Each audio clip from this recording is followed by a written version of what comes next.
നമസ്കാരം. ഒരു KSRTC driver തന്റെ ദീർഘദൂര യാത്രയിൽ വെള്ളം കുടിക്കാനായിട്ട് വെച്ചിരുന്ന കുപ്പിയോ ഇനി അതല്ലെങ്കിൽ യാത്രക്കാർ കുടിച്ചതിന്റെ ബാക്കിയോ പുറത്തേക്ക് വലിച്ചെറിയാതെ ഒരു കുപ്പി ആ വണ്ടിയിൽ ഉണ്ടായിരുന്നു എന്ന് പറഞ്ഞുകൊണ്ട് ഷോ കാണിച്ചത്, നട റോഡിൽ ഷോ കാണിച്ചത് നമുക്കറിയാം. അത് സോഷ്യൽ മീഡിയയിലും എല്ലാ മേഖലകളിലും അത് വൈറലായിരുന്നു ആ വീഡിയോ. ഒരു മന്ത്രിയാണ് അന്നേരം അത്തരത്തിൽ ഷോ കാണിച്ചത് എന്നതുകൊണ്ട് തന്നെ വളരെ ശക്തമായ ഒരു പ്രതിഷേധവും ഒരു എതിർപ്പും ഒരു വെറുപ്പും ഒക്കെ സമൂഹ മാധ്യമങ്ങളും മറ്റും എല്ലാം ഉണ്ടായിരുന്നു. കാരണം ഏതെങ്കിലും ഒരു മന്ത്രിയാണ് അങ്ങനെ ചെയ്തതെന്നുണ്ടെങ്കിൽ അത്രയധികം ആൾക്കാർക്ക് ദേഷ്യം വരില്ല. മന്ത്രി ഗണേഷ് കുമാർ ആയതുകൊണ്ടാണ്, കഴിവുള്ള ഒരു മന്ത്രിയാണ് എന്നതുകൊണ്ടാണ്. എന്താ അതിന്റെ കാരണം എന്നൊക്കെ നമുക്കറിയാം. കുറച്ച് വണ്ടികൾ മോട്ടോർ വാഹന വകുപ്പിന് കൊടുക്കാൻ വേണ്ടിയിട്ട് കുറച്ച് വണ്ടികൾ കൊണ്ടുവന്നു. ആ വണ്ടികൾ കൊടുക്കാൻ ആളെ കൂട്ടി കൊടുക്കാൻ പറ്റാത്തതിന്റെ ആ കലിപ്പ് നേരത്തെ വരുന്ന സമയത്താണ് ഇപ്പുറത്തൊരു KSRTC ബസ്സിനെ കാണുന്നത്. അത് തടഞ്ഞു നിർത്തി അദ്ദേഹത്തിന്റെ കലിപ്പ് ആ വണ്ടിക്കാരനോട് തീർത്തതാണ്. ഉടനെ ഞാൻ KSRTC ഒറ്റ അങ്ങ് നന്നാക്കി കളയും എന്ന് പറഞ്ഞുകൊണ്ട് ഒരു സാധാരണക്കാരനാണ്, പാവപ്പെട്ടവനാണ്, വേഗം 715 രൂപയ്ക്കുള്ള ദിവസക്കൂലിക്ക് ഓടുന്നവനാണ്, അതില്ലെന്നുണ്ടെങ്കിൽ അവന്റെ വീട് പട്ടിണിയാണ്, ഈ ഒരു ബോധവും ഇല്ലാതെ ഒന്നുമില്ലാതെ ഉടനെ ഏട്ടുപെട്ടിന്ന് ഞാനാണ് ഇവിടുത്തെ രാജാവ് എന്ന രീതിയിൽ ഒരൊറ്റ രാജകൽപ്പന നടത്തി. ഏതായാലും പ്രജ വെറുതെ ഇരുന്നില്ല. അതിന് കഴിഞ്ഞ ദിവസം പറഞ്ഞിരുന്നത് കോടതി ആ ഉത്തരവെടുത്ത് തോട്ടിരുന്നു. അതേപോലെ തന്നെ സംഭവിച്ചു. സ്ഥലം മാറ്റിയ നടപടി റദ്ദാക്കിക്കൊണ്ട് മന്ത്രി ഗണേഷ് കുമാറിന്റെ മണ്ടയ്ക്ക് ഒരു കൊട്ടു കൊടുത്തുകൊണ്ട് കോടതി പറഞ്ഞത് വേറെ എന്തെങ്കിലും ഉണ്ടെങ്കിൽ പറ, ഡിപ്പാർട്ട്മെന്റ് പരമായിട്ട് അല്ലെങ്കിൽ KSRTC ഡ്രൈവർ എന്തെങ്കിലും തെറ്റോ കുറ്റങ്ങളോ കാര്യങ്ങളോ എന്തെങ്കിലും ചെയ്തിട്ടുണ്ടെങ്കിൽ പറ, അതിന്റെ ഉള്ള നടപടി മറ്റു കാര്യങ്ങൾ എടുത്തോ, അതിനൊന്നും കുഴപ്പമില്ലാതെ. രസം എന്തെന്നറിയോ, ഈ കുപ്പീന്റെ കാര്യം പറഞ്ഞുകൊണ്ട് നിന്നൊക്കെ ഞാൻ കാണിച്ചു തരാം എന്നൊക്കെ പറഞ്ഞ് അയാൾക്കെതിരെ നടപടി എടുക്കും, സ്ഥലം മാറ്റും, പിന്നെ എന്നൊക്കെ ഇങ്ങനെ ഡയലോഗ് അടിച്ചിട്ട് സ്ഥലം മാറ്റിയത് ഒരു സാധാരണ സ്ഥലം മാറ്റം പോലെയാണ്. അതായത് ബുദ്ധിയുണ്ട്. കാരണം കോടതിയിലൊക്കെ കേസിന് പോയാലും ഒരു സാധാരണ സ്ഥലം മാറ്റമാണ്, ഈ പണിഷ്മെന്റോ മറ്റു കാര്യങ്ങളൊന്നും അല്ലാന്ന് സമർത്ഥിക്കാമല്ലോ. പക്ഷെ കോടതി എന്ന് പറഞ്ഞാൽ ഇവരൊന്നും ഉദ്ദേശിക്കുന്നവരെ പൊട്ടന്മാരൊന്നും അല്ല. കാര്യഗൗരവമുള്ളവർ, സാമൂഹ്യ ബോധമുള്ളവർ, സമൂഹത്തിന് എന്തെങ്കിലും ചെയ്യണമെന്ന് കരുതുന്നവർ തന്നെയാ ഇപ്പൊ കോടതികളിൽ ഇരിക്കുന്നത്. അവർ മാത്രമാണ് ഈ സമൂഹത്തിന് ആകെ ഉള്ളൊരു ആശ്രയം എന്ന് പറയുന്നത്. ആ കോടതിക്ക് കാര്യം മനസ്സിലായി എന്താണ് ഉദ്ദേശം എന്നുള്ളത്, എങ്ങനെയാണ് ഉദ്ദേശം എന്നുള്ളത്. ഏതായാലും സ്ഥലമാറ്റ ഉത്തരവ് ഇന്നു മുതൽ പുതുക്കാട് വന്ന് ചാർജ് എടുക്കേണ്ടതാണ്. ഇന്നലെ രാത്രി തന്നെ അത് സംബന്ധിച്ചുള്ള ഉത്തരവ് ഇറങ്ങി. ഒരു സ്ഥലം മാറൂല. അതൊരു മന്ത്രിക്ക് മേലെ തന്നെയാണ് ഒരു സാധാരണ ഉദ്യോഗസ്ഥനെന്ന് തെളിഞ്ഞേക്കുക. ജനങ്ങൾ തന്നെയാണ് മന്ത്രിക്ക് മേലെ ഉള്ളത്. അത് കോടതിയിലെ ആൾക്കാർക്ക് പോകാൻ കഴിയാഞ്ഞിട്ടാണ്. ഇവിടെ രാജാവൊന്നുമില്ല. ഈ മന്ത്രി ആയാലും MLA ആയാലും ആരായാലും ഇവിടുത്തെ സാധാരണക്കാരായ ജനങ്ങളുടെ സേവകരാണ്. അവർക്ക് എന്തെങ്കിലും ഒന്ന് പറ്റിക്കഴിഞ്ഞാൽ അവരെ രക്ഷിക്കേണ്ടവരാണ്. അതിനുവേണ്ടി ചുമതലപ്പെടുത്തി വെച്ചേക്കുന്നവരാ, അവർ തന്നെ ചുമതലപ്പെടുത്തി വെച്ചേക്കുന്നവരാ. ആ സ്ഥാനത്ത് നിനക്ക് ഞാൻ കാണിച്ചു തരാടാന്ന് പറഞ്ഞിട്ട് ഒരു മാടമ്പി സ്വഭാവം എടുക്കുന്നതായിട്ടാണ് ജനങ്ങൾക്ക് ഫീൽ ചെയ്തത്. അത് മാത്രമല്ല, കഴിഞ്ഞ ദിവസം നമുക്കറിയാലോ, മറ്റൊരു ഉദ്ഘാടന പരിപാടി നടന്നുകൊണ്ടിരുന്ന സമയത്ത് ഒരു ബസ് ഹോണ് അടിച്ചങ്ങോട്ട് കടന്നുപോയി എന്ന് പറഞ്ഞിട്ട് അയാളെ വണ്ടീന്റെ പെർമിറ്റ് റദ്ദാക്കുക, അതുപോലെ അയാളെ ലൈസൻസ് കട്ട് ചെയ്യുക, ഒക്കെ മാടമ്പിത്തരമാണ്. ഞാൻ കാണിച്ചു തരാം. എന്റെ പവർ എന്ന് പറഞ്ഞാൽ നാട്ടുകാരൻ നെഞ്ചത്തേക്ക് കയറുന്നതാണ്, എനിക്ക് അതിനുള്ള ഒരു നാട്ടുകാരന്റെ അരി മുടക്കുന്നതാണ്, അവന്റെ മേലെ കയറിയിരുന്ന് എനിക്ക് ഇടിക്കാനുള്ള ഒരു കഴിവുള്ളതാണ്. ഇതൊക്കെ പറയുന്നതാണോ, അല്ലെങ്കിൽ ഇങ്ങനെ കാണിച്ചു കൊടുക്കുന്നതാണോ ഒരു അധികാരം എന്ന് പറയുന്നത്? ഇതിനൊക്കെ അധികാരം എന്നല്ല പറയുന്നത്. ഗുണ്ടായിസൊന്നും ധാട്ടിയൊന്നും മാടമ്പിത്തരം എന്നൊക്കെയാ പറയുന്നത്. ഒരിക്കലും അങ്ങനെയൊന്നും ചെയ്യാൻ പാടില്ല. അവിടെ യഥാർത്ഥത്തിൽ വസ്തുത എന്തായിരുന്നു?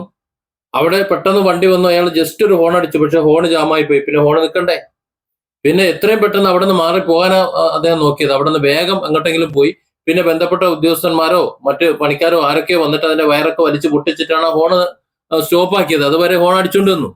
ഇതുവല്ലോ ഇവിടെ നിൽക്കുന്ന മന്ത്രിക്ക് ഇതുവല്ലോ അറിയോ ഈ ഡ്രൈവർമാരുടെ മറ്റുള്ളവരുടെ പെടാപ്പാട് എന്താണെന്നുള്ളത്? അത് ഹോൺ അടിച്ചു മനഃപൂർവ്വം. ഞാൻ ഇവിടെ നിന്ന് പ്രസംഗിക്കുന്ന കണ്ടില്ലേ, അതുകൊണ്ട് ഹോൺ അടിച്ചു, അങ്ങ് ചെയ്യാൻ പാടുണ്ടോ? ആ പാവതെന്ന് പറഞ്ഞിട്ടില്ല. പിന്നീട് ഒരു വീഡിയോയിൽ ഒന്ന് പറയുന്നത് കണ്ടു. അവിടെ മന്ത്രി ഇങ്ങനെ ഒരു പരിപാടി നടത്തുന്നുണ്ടെന്നോ മറ്റു കാര്യങ്ങളോ ഒന്നും ഞാൻ അറിഞ്ഞില്ല. റോഡിൽ എനിക്കൊരു ഹോൺ അടിക്കേണ്ടി വന്നു, ഞാനൊന്ന് ഹോൺ അടിച്ചു. പക്ഷെ ആ സമയത്ത് ഹോണ് ജാമായി. എന്ത് ചെയ്യും? ഹോണ് നിൽക്കുന്നില്ല. വേഗം അവിടെ നിന്ന് സ്റ്റാൻഡിലേക്ക് കയറി അവിടെ ചെന്നിട്ട് അവിടെ ഏതോ ഇലക്ട്രീഷ്യനോ മറ്റാരോ വന്ന് അതിന്റെ വയറൊക്കെ വലിച്ചൊക്കെ കളഞ്ഞതിന് ശേഷമാണ് ഹോണ് നിന്നത്.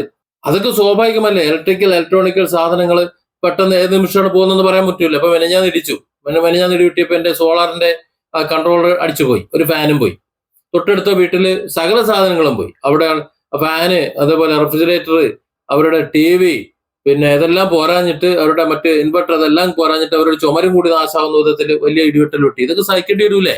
അതുപോലെ തന്നെയാണ് ബസ്സായാലും കാറായാലും ഇലക്ട്രിക്കൽ ഉൽപ്പന്നങ്ങൾ എന്ത് തന്നെയായിരുന്നാലും കേടുവരുന്നേ. അത് എപ്പോഴാണ് കേടുവരുന്നത്, എപ്പോഴാണ് സ്റ്റക്കാവുന്നൊന്നും പറയാൻ പറ്റൂല. അത് മറ്റാർക്ക് മനസ്സിലായില്ല എന്നുണ്ടെങ്കിലും മന്ത്രി ഗണേഷ് കുമാറിന് മനസ്സിലാവണം. കാരണം അദ്ദേഹം ഇതൊക്കെ വണ്ടി ഓടിക്കാൻ കഴിയുന്ന ആളാണ്. അദ്ദേഹത്തിന് ഏത് വണ്ടി, ഇന്നിപ്പോ കേരളത്തിൽ ഓടുന്ന തീവണ്ടി ഓടിക്കാൻ അറിയുന്നതിന് എനിക്കറിയില്ല, പക്ഷെ റോഡിലൂടെ ഓടുന്ന ഏത് വണ്ടി ഓടിക്കാൻ അറിയുന്ന ഒരു മനുഷ്യനാണത്. അതുകൊണ്ട് തന്നെ എന്തെങ്കിലുമൊക്കെ വിഷയങ്ങൾ ഉണ്ടാകാൻ സാധ്യതയുണ്ട്. നമുക്കൊന്ന് വിളിച്ച് ചോദിച്ചു കളയാം, എന്താണടേ നീ അത് നീട്ടി ഇങ്ങനെ ഹോൺ അടിച്ചാൽ എന്താ കാര്യം? അത് ഇങ്ങനെ ഹോൺ ജാമായി പോയത്, ഞാൻ അറിഞ്ഞില്ല നിങ്ങളുടെ. ഓക്കെ, മന്ത്രിയുടെ കാല് പിടിക്കാൻ ആ ചങ്ങായി വിളിച്ചു എന്നാ പറഞ്ഞേ, മന്ത്രി ഒന്ന് നിന്നു കൊടുക്കണ്ടേ? അത് പാടില്ല, ഞാൻ കാല് പിടിക്കാൻ ഞാനാര്? ഞാൻ കാണിച്ചു കൊടുക്കാം, എന്റെ കാല് പിടിക്കാനൊന്നും പറയണ്ട, ഞാനിവിടെ മന്ത്രിയാണ്, ഞാൻ നിൽക്കുമ്പോൾ സംസാരിക്കുമ്പോൾ ഓണടിക്കേ, ഞാൻ സംസാരിക്കുമ്പോഴത്തേക്കിങ്ങനെ പാഞ്ഞു പോയി, മര്യാദയ്ക്കാണ് വണ്ടി ഓടിച്ചു പോയതെന്ന് നാട്ടുകാർ മുഴുവൻ പറയുന്നുണ്ട്. ഫോണ് കംപ്ലൈന്റ് ആയതുകൊണ്ടാണെന്നത് സർവീസ് ചെയ്തവരും മറ്റു കണ്ടവരും അതിനുശേഷം അത് ഇടപെട്ടവരും എല്ലാം പറയുന്നുണ്ട്. പക്ഷെ മന്ത്രിക്ക് മാത്രം അത് ബോധ്യപ്പെട്ടില്ലായിരുന്നു ആ സമയത്ത്. പിന്നീട് ബോധ്യപ്പെട്ടിട്ടുണ്ടാകാം.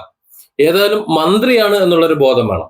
ഈ ഇറങ്ങിപ്പോകുന്ന സമയത്ത്, ഒരു 5-6 മാസത്തിനുള്ളിൽ ഇറങ്ങിപ്പോകുന്ന സമയത്ത് തന്റെ അധികാരം ജനങ്ങളെ കാണിക്കാൻ വേണ്ടി എന്തൊക്കെ കുറെ ഷോ കാണിക്കാൻ വേണ്ടി കാണിച്ചു കഴിഞ്ഞാൽ ഉള്ളതും കൂടി ഇല്ലാതായി പോകുന്ന ഒരു അവസ്ഥ വരും. ആ സ്ഥാനത്ത് കാര്യഗൗരവം ഉള്ള ഒരു മന്ത്രിയായി മാറണം. അതായത് മനസ്സിലാക്കണം, എന്തെങ്കിലും ഒരു വിഷയം വന്നാൽ ചാടിക്കയറി അങ്ങോട്ട് പ്രതികരിക്കല്ല, ചാടിക്കയറി അങ്ങോട്ട് ചെയ്യല്ല, എന്താണെന്ന് വസ്തുത ഒന്ന് മനസ്സിലാക്കണം. ആ ഹോൺ അടിച്ച് എന്താ അത്ര നീട്ടി ഹോൺ അടിക്കാൻ കാരണം? പൊതുനിരത്തിൽ ഒരാൾ ഹോൺ അടിക്കില്ല, എന്താ ആ ഡ്രൈവർക്ക് ഗണേഷ് കുമാർ മന്ത്രിയോട് എന്തെങ്കിലും വൈരാഗ്യം ഉണ്ടോ? അങ്ങനെ ഒരു പരിപാടി അവിടെ നടക്കുന്നത് ആ പാവം അറിഞ്ഞിട്ട് തന്നെ ഇല്ല. അദ്ദേഹം തന്നെ പറയുന്നുണ്ട്, ഞാനത് അറിഞ്ഞിട്ടില്ല, ഞാൻ മാപ്പ് പറയാം, എന്റെ വീട്ടിൽ എന്ന് പറഞ്ഞാൽ വളരെ ബുദ്ധിമുട്ടാണ്, എന്റെ കുട്ടികൾ, എനിക്ക് വേറെ മാർഗ്ഗമില്ല, ഉപജീവന മാർഗ്ഗമില്ല. വണ്ടി ഒരു ഹോൺ അടിച്ച ഉടനെ പെർമിറ്റ് എടുത്ത് കളയുക, ഒരു ഹോൺ അടിച്ച ഉടനെ ലൈസൻസും കട്ട് ചെയ്യുക. എന്താ ഇത്? ആരാ ഇതിനൊക്കെ അധികാരം കൊടുത്തു? ഈ അധികാരമൊന്നുമില്ല, ജനങ്ങളുടെ മേലൊരു അധികാരമൊന്നും ഇവിടെ ഒരു MLA-ക്ക് ഒരു മന്ത്രിക്ക് ആരും എടുത്ത് കൊടുത്തിട്ടില്ല. അത് സഖാവ് പിണറായി മുതൽ ഇങ്ങോട്ട് KB ഗണേഷ് കുമാർ വരെയുള്ള ഒരു മന്ത്രി ആയാലും ഇനി MLA-മാരായാലും ആരായാലും അത് തന്നെയാണ് ഗതി.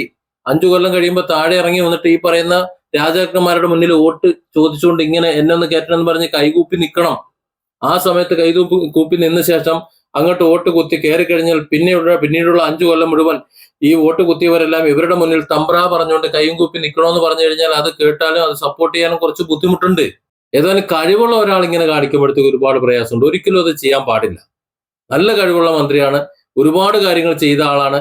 ഇപ്പോൾ ഡ്രൈവിംഗ് പരിശീലനമായാലും പൊതുനിരത്തിലെ ട്രാഫിക് എന്താ പറയാ, എങ്ങനെയാണ് വണ്ടി ഓടിക്കേണ്ടത് എന്നൊക്കെ പറഞ്ഞു കൊടുക്കുന്ന കാര്യത്തിലായാലും മറ്റ് KSRTC-യിലെ നല്ല ബസ്സുകളുടെ കാര്യത്തിലായാലും ഒക്കെ ഒത്തിരി കാര്യങ്ങൾ, നല്ല നല്ല കാര്യങ്ങൾ ചെയ്ത ഒരു മന്ത്രിയാണ്. ചെയ്യാൻ കഴിയുന്ന ആളാണ്, ഇതിനേക്കാൾ കൂടുതൽ ചെയ്യാൻ കഴിയുന്ന ആളാണ്.